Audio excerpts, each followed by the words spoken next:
तारीख की मोतबर किताबों में एक वाकया दर्ज है जो बहुत मशहूर व मारूफ है। कहा जाता है कि अधम के नाम से एक दरवेश कलंदर थे जिनका कोई मुस्तकिल ठिकाना नहीं था। वो हमेशा सफर में रहते थे। इसी तरह सफर करते करते वो बलख शहर पहुंचे और शहर के बाहर एक कुटिया बनाकर उसमें रहने लगे। एक दिन किसी जरूरत के तहत वो शहर गए। इत्तेफाक से उसी वक्त बलख के बादशाह की बेटी बाग की सैर से वापस आ रही थी। रास्ते में शानदार इंतजामात किए गए थे। रास्ते के दोनों तरफ औरतें और बच्चे जमा थे।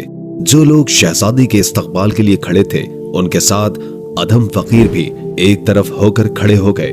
जब शहजादी की पालकी उनके बराबर से गुजरी तो तेज हवा की वजह से अचानक पालकी का पर्दा उठ गया। उधर फकीर की नजर जब शहजादी के रुखे सेबा पर पड़ी तो वो दिलो जान से उस पर आशिक हो गए। खुश खुश होकर वो शहजादी की सवारी के पीछे बादशाही महल तक जा पहुंचे और देर तक बाहर खड़े रहे। जब सवारी महल के अंदर चली गई तो उन्होंने एक खादिम से पूछा कि ये महल किसका है और उस पालकी में कौन सवार थी। लोगों ने बताया कि ये शाही महल है और उस पालकी में शहजादी साहिबा सवार थी जो बाग की सैर के लिए तशरीफ ले गई थी।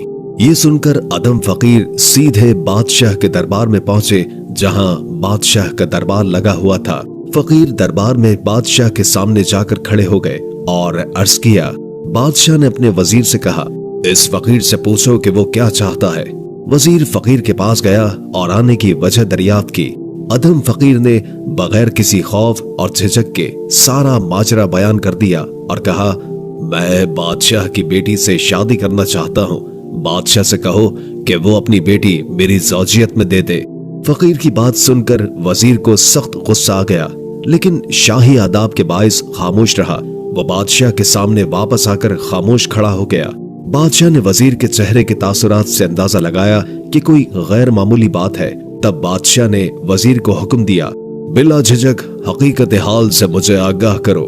वजीर ने आदाब बजा लाते हुए अर्ज की, जहां पना जो कुछ उस फकीर ने कहा है मेरी गैरत ये बात गवारा नहीं करती कि मैं उसे अपनी जुबान पर लाऊं। जब बादशाह ने बार बार इसरार किया तो वजीर ने फकीर की कही हुई बात मनोअन बादशाह के सामने बयान कर दी। बादशाह ये सुनकर थोड़ी देर खामोश रहा और सर झुका लिया। फिर उसने अधम फकीर को अपने सामने बुलाया और पास बिठा लिया। बादशाह ने उसका हसब व नसब दरियाफ्त किया। जब उसे फकीर की आला नसबी का इल्म हुआ तो उसने कहा, ऐ दरवेश, जमा खातिर रखो। तुम्हारी आला नसबी की वजह से मुझे तुम्हारे साथ अपनी बेटी का रिश्ता करने में कोई एतराज नहीं, लेकिन थोड़ा सब्र करो। मैं पहले शहजादी की वालिदा और खुद शहजादी से मशवरा करके तुम्हें जवाब दूंगा। उधर फकीर बादशाह के इस जवाब से खुश होकर अपनी झोपड़ी में वापस आ गए। उधर फकीर ने 3-4 रोज इंतजार किया और फिर बादशाह बलख के दरबार में हाजिर हुए। सलाम करने के बाद वो बैठ गए। बलख का बादशाह अपनी बेटी की शादी अधम फकीर से करने पर राजी था, लेकिन उसका वजीर किसी सूरत इस बात को कबूल करने के लिए तैयार नहीं था कि बादशाह की बेटी जो कि एक शहजादी है एक फकीर से ब्याही जाए। बादशाह ने वजीर को बहुत समझाने की कोशिश की, लेकिन जब वजीर इस बात पर मुत्तफिक नहीं हुआ तो बादशाह ने कहा, मैंने उस फकीर से वादा कर लिया है, अब उसके खिलाफ कैसे जा सकता हूँ और कैसे इनकार करूं। मुझे इस सूरत हाल पर बहुत नदामत महसूस होती है। वजीर ने जवाब दिया, जहां पना यह मामला आप मुझ पर छोड़ दें, आप खुद कुछ न कहें, बाकी सब मैं देख लूंगा। वजीर ने कहा, मैं उस दरवेश से किसी तरह नहीं मानूंगा। उसके बाद वजीर ने एक मंसूबा तैयार किया। शाही खजाने से सबसे कीमती मोती जो बेमिसाल और नायाब था निकाला और अधम फकीर के सामने पेश कर दिया। फिर वजीर ने कहा, अगर तुम्हें बादशाह की बेटी से शादी करनी है तो इसकी एक शर्त है। शर्त यह है कि इस तरह का एक और मोती ला कर दो ताकि ये जोड़ा बन सके और शहजादी के गोशवारे तैयार किए जा सके। उधर फकीर ने वजीर की ये बात सुनी और कहा, अच्छा यही चाहिए। वजीर ने कहा, हाँ बिल्कुल यही, इस तरह का एक और मोती चाहिए। उधर फकीर ने वजीर से पक्का वादा लिया और वहां से रवाना हो गया। फकीर को मालूम था कि इस तरह के नायाब मोती दरिया से निकाले जाते हैं, लिहाजा वो दरिया के किनारे पहुंच गए। दरिया के किनारे पहुंचकर अधम फकीर दरिया का पानी बाहर निकालने लगे। खाना पीना सोना सब कुछ भूल गए और सुबह शाम इसी काम में मशगूल रहे। यहाँ तक कि अल्लाह के हुक्म से हजरत खिज़र अलैहिस्सलाम उस जगह तशरीफ लाए और दरवेश से पूछा, ऐ दरवेश, अल्लाह ताला ने तेरी मेहनत को कबूल फरमा लिया, अब हाथ रोक ले। मुझे अल्लाह ने तेरे पास भेजा है ताकि तेरी मुराद पूरी करूं। बता तू क्या चाहता है। उधर फकीर ये सुनकर बहुत खुश हुए, हजरत खिज़र अलैहिस्सलाम को सलाम पेश किया और अर्ज की, ऐ नबी खुदा, आपने मुझे मेहनत से क्यों रोका? चंद लम्हे भी अगर जाया हो गए तो मुझे अपनी नाकामी का खदशा है। हजरत खिज़र अलैहिस्सलाम ने फरमाया, ऐ दरवेश, अगर तुम 1000 साल तक भी दरिया से पानी निकालते रहो तो ये दरिया खुश्क नहीं होगा। बेहतर यह है कि तुम अपनी ख्वाहिश बयान करो ताकि अल्लाह अज़्ज़ व जल्ला इसे आसान फरमाए। अदम फकीर ने अपनी पूरी दास्तान हजरत खिज़र अलैहिस्सलाम के सामने बयान कर दी। हजरत खिज़र अलैहिस्सलाम ने फरमाया, यहाँ सुकून से बैठ जाओ, अल्लाह के हुक्म से तुम्हारे सामने इतने ज्यादा मोती ढेर कर दूंगा कि तुम उन्हें ले जाने के काबिल भी नहीं रहोगे। अदम फकीर खामोश होकर बैठ गए। फिर हजरत खिज़र अलैहिस्सलाम गायब हो गए। उसी वक्त दरिया में तमोश पैदा हुआ, लहरें बुलंद होने लगी और दरिया उभरने लगा। बेशुमार मोती और सीपियां दरिया के किनारे जमा हो गई। फिर गैब से एक आवाज आई, ऐ दरवेश, जिस कदर मोती लेना चाहते हो यहाँ से ले लो। अदम फकीर ने सजदा शुक्र अदा किया और तमाम सीपियों को तोड़कर उनसे मोती निकालने लगे। उन्होंने अंडे के बराबर 12 मोती निकाले जो इतने नायाब और कीमती थे कि किसी भी बादशाह के खजाने में भी मौजूद नहीं हो सकते थे। अदम फकीर ने ये तमाम मोती अपने कुल्ले में छुपाए और बलख शहर की तरफ रवाना हो गए। रात किसी तरह अपनी कुटिया में गुजार ली। सुबह होते ही नमाज और वजीफे से फारिग होकर अदम फकीर बादशाह के दरबार में हाजिर हो गए। उन्होंने वो 12 मोती जो अपने कुल्ले में छुपाए थे बादशाह के सामने रख दिए और कहा, आपने मुझसे सिर्फ एक मोती की फरमाइश की थी, लेकिन अल्लाह ने मुझे इतने ज्यादा मोती अता किए कि अगर आप उन्हें देखते तो आपकी आंखें खीरा हो जाती। फिलहाल ये 12 दाने मोती मैंने चुनकर आपकी खिदमत में पेश किए हैं, आप इन्हें लें और अपना वादा पूरा करें। बादशाह उन मोतियों को देखकर हैरान रह गया। वह मोतियों को लेकर वजीर से मशवरा करने लगा कि अब क्या करना चाहिए। वजीर ने फिर वही बात दोहराई कि बादशाह मौज़्ज़म की लड़की एक फकीर के साथ ब्याही जाए, ये मुमकिन नहीं, इससे बादशाह की बड़ी जिल्लत होगी। बादशाह ने कहा, ये तो ठीक है, लेकिन मुझे अपनी जान का खतरा महसूस होता है। ये दरवेश बहुत पहुंचा हुआ है और बाइज्जत मालूम होता है। अगर इसने मेरे हक में बद्दुआ कर दी तो फिर सिवाय पशेमानी के कुछ भी हासिल नहीं होगा। वजीर ने कहा, बादशाह सलामत, बस थोड़ी देर के लिए दरबार से उठकर आप महल तशरीफ ले जाएं, मैं उस फकीर को देख लेता हूँ। मजबूरन बादशाह दरबार से उठा और महल के अंदर चला गया। बादशाह के महल में जाने के बाद वजीर ने दरवेश को बुलाया और कहा, ऐ नामुराद, तुम किस दीवानगी में मुब्तला हो? बादशाह की बेटी शहजादी तेरे जैसे मुफलिस की ज़ौजियत में दी जाए, तेरी अर्ज कभी पूरी नहीं होगी। बेहतर यह है कि तू अपनी जान बचाकर यहाँ से भाग जा, वरना जो कुछ तेरे नसीब में लिखा है वो सब पूरा हो जाएगा। दरवेश कलंदर ने जवाब दिया, ऐ जालिम, खुदा से डर, मैं तो अपनी जान से हाथ धो चुका हूँ, लेकिन तू अपनी खैर मना। खुदा को हाजिर नाजिर तुम उसको दरमियान में डालकर फिर वादा खिलाफी करते हो। तुमने खुद मुझसे वादा किया था कि ये मोती ले आओ और बादशाह की बेटी की शादी मुझसे कर दी जाएगी, लेकिन अब तुम उसी वादे से मुकर गए हो। खुदा के कहर से डरो। वजीर को दरवेश की बात पर बेहद गुस्सा आया। उसने जवाबदारों को हुक्म दिया, इसे अच्छी तरह सदोकोप करके शहर से बाहर निकाल दो और कभी महल के अंदर इसे दाखिल न होने देना। जवाबदारों ने फकीर अदम को पकड़ा, सदोकोप किया और महल से बाहर निकाल दिया। अदम फकीर हैरान परेशान ज़ारो कतार रोते हुए अपनी झोपड़ी में लौट गए और वहां मगमूम होकर बैठ गए। जब शहजादी को इस बात का इल्म हुआ तो वो सकते में आ गई। अभी इस वाकये को थोड़ी ही देर गुजरी थी कि बादशाह की बेटी के पेट में शदीद तकलीफ हुई।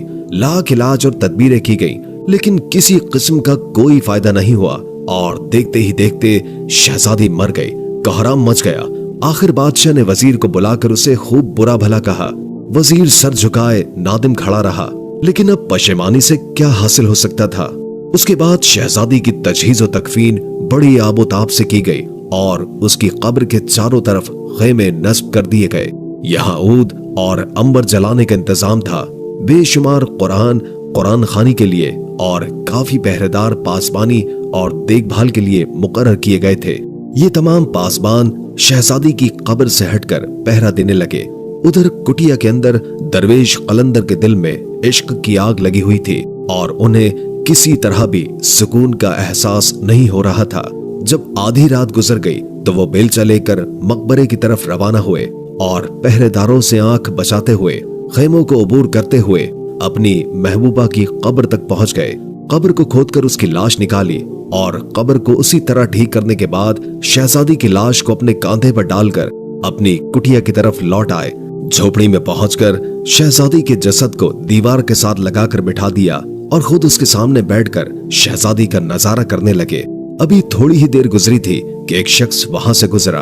वो शख्स एक माहिर हकीम था जो बलख शहर से आया था, लेकिन शहर का दरवाजा बंद होने की वजह से वो इधर उधर भटक रहा था। उसे समझ नहीं आ रही थी कि शहर का दरवाजा बंद है तो अब कहां जाए, और रात गुजारने के लिए वो किसी पनाहगाह की तलाश में था। अचानक एक झोपड़ी से रोशनी आती देखी तो उसे ख्याल आया कि ये यकीनी तौर पर किसी दरवेश का आस्ताना होगा। वो उसी सिमत रवाना हुआ। झोपड़ी से बाहर पैरों की आवाज सुनकर अधम फकीर को यह ख्याल आया कि शायद बादशाह के जासूस हों जो हकीकत हाल का पता चलाने के लिए मुतय्यन किए गए हों। ये ख्याल आते ही वो अपनी झोपड़ी के तहखाने में जाकर छुप गया। फिर जब दरवाजा खुला एक और शख्स अंदर आया। वहां कोई शख्स नहीं था, न कोई आवाज थी, न ही कोई पता चल रहा था। इधर उधर नजर दौड़ाई तो एक हसीन और एक परी जमाल लड़की का जसद दीवार से लगा हुआ पाया। वो हैरान रह गया कि इतनी हसीन लड़की इस झोपड़ी में कैसे आ गई। कुछ देर तक वो उसे देखता रहा। फिर जब उसने उसका तिबी मुआयना किया और उसकी नफ्स को चेक किया तो उसे ये एहसास हुआ कि इस लड़की को सप्ता का मर्ज लाहक है। अभी वो लड़की जिंदा थी। हकीम ने फौरन नशा देकर शहजादी का थोड़ा सा खून निकाल लिया और लम्हों में ही शहजादी की आंखें खुल गई और वो उस मोजी मर्ज से निजात पा गई। होश में आने के बाद जब शहजादी ने अपने सामने एक अजनबी को देखा तो बहुत खौफजदा हो गई और हकीम से पूछा, बाबा सच सच बताओ मैं यहाँ किस तरह आई हूँ? हकीम ने जवाब दिया, बेटी मुझे कुछ नहीं पता, मैं बहुत दूर से आया हूँ। शहर में दाखिल होना चाहता था मगर शहर का दरवाजा बंद हो चुका था। रात काफी गुजर चुकी थी और मैं किसी ठिकाने की तलाश में था जहाँ रात गुजार सकूं। मुझे इस झोपड़ी में रोशनी दूर से दिखाई दी और मैं इधर आ गया। जब मैं यहाँ पर आया तो कोई भी नहीं था। मैंने इधर उधर देखना शुरू किया और फिर तुम्हारे बेहरकत जिस्म पर मेरी नजर पड़ गई। तुम्हारे मर्ज का पता चल गया था, इसलिए मैंने फौरन इलाज शुरू किया और अल्लाह ने तुम्हें शिफा बख्शी। मेरी दास्तान तो बस यहीं तक है। अब तुम अपना हाल बताओ कि तुम कौन हो, कहां से आई हो और तुम्हारे साथ क्या वाकयात पेश आए। उसी दौरान दरवेश कलंदर ने एक तरफ से सर निकाल कर सुना कि कोई आवाज आ रही है और कोई बातें कर रहा है। जब उसने ध्यान से देखा तो एक सफेद दाढ़ी वाले बुजुर्ग जो बड़ी ही पाकीज़ा सूरत के मालिक थे शहजादी से बातें कर रहे थे। दरवेश फौरन बाहर निकल आए और हकीम को सलाम करके उनके सामने बैठ गए। हकीम ने फौरन समझ लिया कि यही वो शख्स है जिसका वो इंतजार कर रहे थे, यानी शहजादी का साहिब खाना। हकीम ने उनसे हकीकत हाल दरियाफ्त की और दरवेश कलंदर ने शुरू से आखिर तक सारा माजरा सुना दिया। हकीम कुछ देर खामोश बैठे गौर व फिक्र करते रहे और फिर उन्हें तसल्ली दी कि अल्लाह बेहतर करेगा। उसके बाद दोनों की रजामंदी से यानी दरवेश और शहजादी के दरमियान एक दूसरे को रिश्ते में मुंसलिक कर दिया गया। जब सुबह हुई तो हकीम साहब ने दोनों से इजाजत लेकर शहर वापस जाने का फैसला किया। अधम फकीर और शहजादी जो कि अब मियां बीवी बन चुके थे उसी झोपड़ी में रहने लगे। कुछ अरसे के बाद अल्लाह ताला ने उनको एक साहिब सीरत और खूबसूरत बेटे से नवाजा। लड़का माँ की शक्ल पर था और हद दर्जा ज़हीनो फतीन था। दोनों ने उस लड़के का नाम इब्राहिम रखा और दिलो-जान से उसकी परवरिश करने लगे। जब इब्राहिम कुछ बड़ा हुआ तो उसे तालीम हासिल करने के लिए मकतबे में दाखिल कर दिया गया। एक दिन सैर करते हुए बलख के बादशाह का उस मकतबे के करीब से गुजर हुआ जहां इब्राहिम बिन अदहम तालीम हासिल कर रहा था। बादशाह बलख का यह तरीका था कि जब वो किसी मकतबे के करीब से गुजरता तो थोड़ी देर के लिए वहां का विजिट जरूर करता। वो मकतबे में दाखिल होकर उसका मुआयना करता, असातिज़ा को इनाम देता और बच्चों को अपने सामने मकतबे से छुट्टी देता। इससे बच्चे बड़े खुश हो जाते थे। चुनाचे इस मर्तबा भी जब बादशाह ने बच्चों को छुट्टी दिलवाने का अमल शुरू किया, हजरत इब्राहिम बिन अदहम की बारी आई और जब वो मकतबे से बाहर निकलने लगे तो बादशाह उस बच्चे का हुस्न जमाल देखकर उस पर फिदा हो गया। वो उसकी शक्ल में अपनी बेटी का अक्स देख रहा था। बादशाह ने फौरन बच्चे को अपने करीब बुलाया और उसे अपनी गोद में उठा लिया। बच्चे की पेशानी चूमकर वो उसे अपने साथ घोड़े पर बिठाकर महल ले जाने लगा। जब बादशाह ने मकतबे के मौल्लिम से पूछा, ये लड़का किसका है? मौल्लिम ने जवाब दिया, ये एक साहिब अजमत कलंदर का बेटा है जो हर सुबह इसे मकतब लाते हैं और छुट्टी के वक्त वापस ले जाते हैं। बादशाह ने कहा, मैं इस लड़के को अपने साथ ले जाता हूँ। जब इस लड़के के वालिद आए तो उन्हें इत्मीनान दिलाना और मेरे पास महल भेज देना। मौल्लिम ने कहा, जहां पना, बहुत अच्छा। जब बादशाह ने उस लड़के को अपने साथ लेकर महल में पेश किया और अपनी मलका के रूबरू पेश करते हुए कहा, हमारी मरहुमा लड़की की शक्ल सूरत इस लड़के से कितनी मिलती है। मलका ने भी उस बच्चे को गोद में उठाकर प्यार किया और उसे अपने दिल से लगाया। वो उसके साथ बहुत मोहब्बत और शफकत से पेश आई। उधर दरवेश कलंदर जब लड़के की छुट्टी के वक्त मदरसे पहुंचे तो मौल्लिम ने दूर से ही उन्हें देखकर दौड़ कर आकर सारा हाल सुनाया। अधम फकीर ये सारा वाकया सुनकर बेहद मुस्तरिब नहीं हुए, बल्कि फौरन बादशाह के महल की तरफ रवाना हो गए, जहां बादशाह उनका इंतजार कर रहा था। बादशाह ने अधम फकीर को बहुत इज्जत और एहतराम से बिठाया। हालांकि उसने कई दिनों से फकीर को नहीं देखा था, मगर फौरन पहचान लिया कि ये वही फकीर है जिसका जिक्र पहले सुना था। अधम फकीर ने बादशाह से कहा, मेरे यहाँ आने का मकसद सिर्फ अपने बेटे को ले जाना है, क्योंकि इसकी माँ इसे बेहद मोहब्बत करती है और अगर वो फौरन अपने बच्चे से न मिल पाई तो वो अपनी जान दे देगी। बादशाह ने कहा, इस लड़की की माँ का नाम क्या है और वो किस खानदान से ताल्लुक रखती है? खुदा के वास्ते मुझे सच सच बताइए। हजरत अधम फकीर ने सच्चाई के साथ तमाम बातें और वाकयात बादशाह के सामने बयान कर दी। जब बादशाह ने अपनी बेटी की जिंदगी का सच्चा वाकया सुना तो उसने फौरन अल्लाह का शुक्र अदा किया और अल्लाह की रजा पर राजी हो गया। बादशाह खुश खुश अपनी मलका के साथ हरम सरा वापस आया और ये खुशखबरी सुनाते हुए अपनी बेटी की हालत और उसकी जिंदगी के मुतालिक बताया। बादशाह ने फौरन अपनी मलका को साथ लेकर एक सवारी पर सवार होकर हजरत अधम, इब्राहिम बिन अधम और मलका को भी अपने साथ लिया और खुशियों के साथ उस झोंपड़ी की तरफ रवाना हो गया। जब शहजादी ने झोंपड़ी से अपने माँ बाप को आते हुए देखा तो वो खुशी से दौड़कर उनके कदमों में गिर गई और इज्जत से सलाम किया। बादशाह और मलिका ने अपनी बेटी को गले लगाया और सबने मिलकर खुशी के आंसू बहाए। फिर शहजादी को लेकर खुशी खुशी अपने महल वापस पहुंच गए। बादशाह ने अपनी बेटी और दामाद को बड़ी जागीर और इलाके का तोहफा दिया ताकि वो लोग आरामदेह और शाहाना जिंदगी गुजार सके। लेकिन दोनों मियाँ बीवी ने ये तोहफा कबूल करने से इनकार कर दिया, क्योंकि उनके लिए सादगी और मोहब्बत भरी जिंदगी ही सबसे कीमती थी। शहजादी और उसके शौहर ने बादशाही जिंदगी को तर्क करके सादगी और फुकर की जिंदगी को तरजीह दी। ये फैसला बादशाह और मलिका के लिए हैरत का बाइस बना, मगर वो दोनों उनकी पसंद का एहतराम करते हुए खुश थे।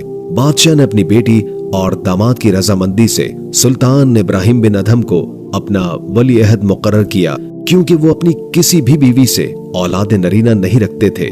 कुछ दिनों के बाद बादशाह का इंतकाल हो गया और सुल्तान इब्राहिम बिन अधम अपने नाना की जगह तख्त नशीन हो गए। वो बहुत अक्लमंदी और इंसाफ के साथ हुकूमत चलाने लगे, मगर उनका दिल बादशाहत की तरफ माइल न था।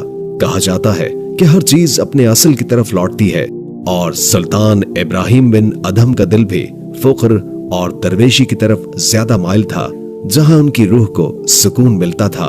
सुल्तान इब्राहिम बिन अधम की जिंदगी में एक अहम मोड़ आया जब वो एक रात तख्त पर सो रहे थे और अचानक मकान की छत हिलने लगी। सुल्तान जाग गए और फौरन आवाज दी, कौन ऊपर चल रहा है? जवाब आया, ऊंट गुम हो गया है, तलाश कर रहा हूँ। सुल्तान ने गुस्से से कहा, ए अहमक, छत पर ऊंट किस तरह चल सकता है?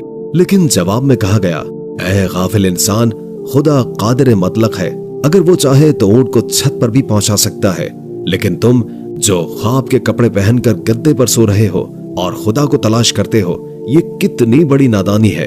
ये बात सुल्तान के दिल में गहराई तक उतर गई। उसी लम्हे सुल्तान ने अपने दिल में यह फैसला किया कि वो तमाम शाहाना लज्जतों और ऐशो आराम को तर्क करके सहरा की तरफ रवाना हो जाएंगे।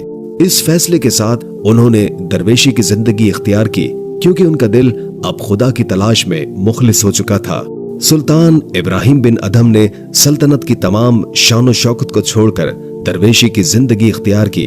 रास्ते में एक चरवाहा मिला जिसे उन्होंने अपना कीमती लिबास दे दिया और खुद उन्होंने उसका सादा टाट का कपड़ा पहन लिया। चलते चलते वो मक्के पहुंचे और फिर नीशापुर में एक गार में पनाह गुज़ीन हो गए। जब सुल्तान इब्राहिम बिन अदहम सल्तनत को छोड़कर बलख से निकले तो कुछ वक्त के लिए दरिया दजला के किनारे मुकीम हुए। उस दौरान आपके उमरा और वज़रा आपकी तलाश में निकले और आपके पीछे पीछे वहां पहुंच गए। उस वक्त सुल्तान इब्राहिम बिन अदहम अपने खरके को सी रहे थे जो कि बहुत बूढ़ा और सादा था। जब आपने लोगों का मजमा देखा तो आपने सवाल किया, तुम कौन लोग हो और कहां से आए हो? ये सवाल उनकी सादगी और दरवेशी की गवाही देता है कि अब वो दुनियावी शान और शौकत से दूर हो चुके थे।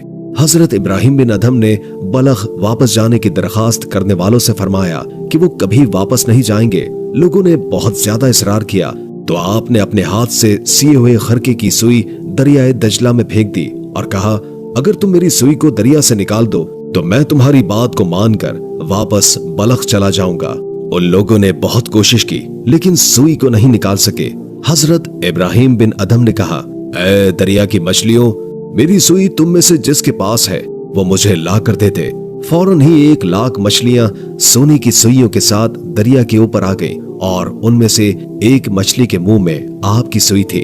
हजरत इब्राहिम ने वो सुई लेकर आने वाले उमरा और वज़रा को रुखसत करते हुए कहा, मुझे बलख की बादशाहत की कोई ख्वाहिश नहीं, तुम लोग वापस जाओ। इस वाक़ये से हजरत इब्राहिम बिन अदहम की दरवेशी की हकीकत और दुनियावी लज्जतों से बेरग़बत होने की गमाज़ी होती है।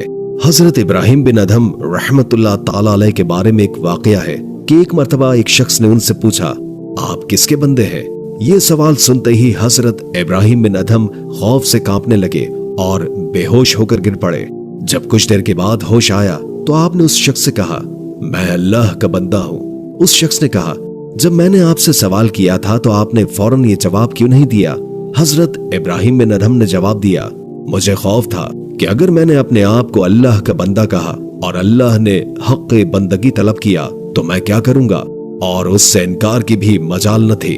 एक और वाक़ये में हजरत इब्राहिम बिन अदहम दरवेशों की जमात के साथ एक जगह से गुजरे जहां बहुत सारी लकड़ियां पड़ी हुई थीं। दरवेशों ने कहा, आज रात हम इस जगह लकड़ी जलाकर गुजार लेते हैं। हजरत इब्राहिम ने उनकी बात मान ली और वहां रात गुजारने का फैसला किया। ये वाक़या हजरत की सादगी और दुनियावी लज्जतों से बेनियाज जिंदगी की अक्कासी करता है, जो हमेशा अल्लाह की रज़ा और इत्मीनान की तरफ माइल रहते थे। हजरत इब्राहिम बिन अदहम रहमतुल्लाह ताला अलैह की इबादत और बेनफसी का एक और वाक़या है कि एक रात हजरत बैतुल मुक़द्दस में इबादत करने पहुंचे। चूंकि वहां रात के वक्त किसी को ठहरने की इजाजत नहीं थी, आपने अपने आप को एक बोरे में छुपा लिया ताकि किसी को पता न चले कि आप वहां मौजूद हैं। रात गुजारने के बाद जब खुद्दाम बाहर चले गए और दरवाजा बंद कर दिया, एक नूरानी चेहरे वाले बुजुर्ग शख्स ने 40 कंबल पोश अफराद के साथ मस्जिद में दाखिल होकर 2 रकत नमाज अदा की। फिर वो बुजुर्ग अपने मुरीदों के साथ बैठकर बातें करने लगे। एक शख्स ने कहा, आज रात यहाँ कोई बाहर का बंदा मौजूद है। उस पर वो बुजुर्ग मुस्कुराकर बोले, इब्राहिम बिन अदहम है, 40 शबा रोज से उसे इबादत में मजा नहीं मिल रहा। ये सुनकर हजरत इब्राहिम बिन अदहम रहमतुल्लाह ताला अलैह बोरे से बाहर निकल आए और उन बुजुर्ग को सलाम किया। फिर आपने उनसे पूछा, ऐ हजरत, आपने जो फरमाया वो बिल्कुल सही है, बराह करम ये भी बता दीजिए कि मुझे इबादत में मजा क्यों नहीं मिल रहा। इस सवाल के जवाब में वो बुजुर्ग हजरत इब्राहिम बिन अदहम को रूहानी हकीकतें और दर्स देकर उनकी रहनुमाई करते हैं। ये वाकया हजरत की अल्लाह ताला के साथ बेइंतहा मोहब्बत और इबादत के लिए उनकी गैर मामूली लगन को जाहिर करता है। हजरत इब्राहिम रहमतुल्लाह ताला अलैह की ये सच्चाई की तलाश और अल्लाह की इबादत में लज्जत की जुस्तजू उनकी रूहानियत की गहराई को जाहिर करती है।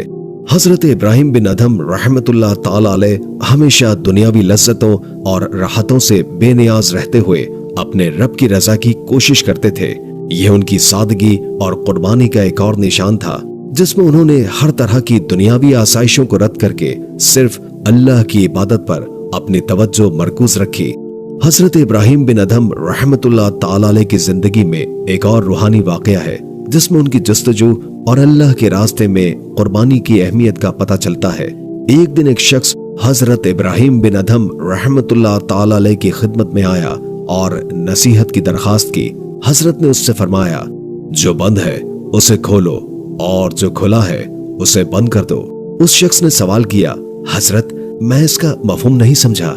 हजरत इब्राहिम बिन अदहम रहमतुल्लाह ताला अलैह ने वजाहत दी, रुपए की थैली जो बंद है उसे खोलो और जो जुबान खुली है उसे बंद कर दो।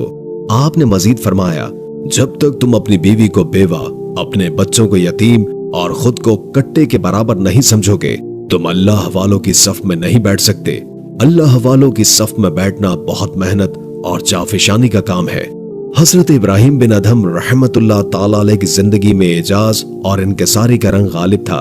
उन्होंने अपनी पूरी जिंदगी अल्लाह की रज़ा की जस्तजू की। आपके दो जय्यद खलीफा थे, हजरत ख्वाजा हुज़ैफा मर्शी रहमतुल्लाह ताला अलैह और हजरत ख्वाजा शफीक बल्खी रहमतुल्लाह ताला अलैह। दोनों हजरात ने आपकी रहनुमाई से बहुत कुछ सीखा और आपके तरीके पर चलने की कोशिश की। हजरत इब्राहिम बिन अदहम रहमतुल्लाह ताला अलैह की जिंदगी का एक हिस्सा ऐसा था कि आपको कहीं भी करार नहीं आता था और आप लोगों की नजरों से छुपे रहते थे, इसलिए कि उनकी रूहानियत और इबादत का मकसद अल्लाह की रजा और उसकी कुर्बत हासिल करना था।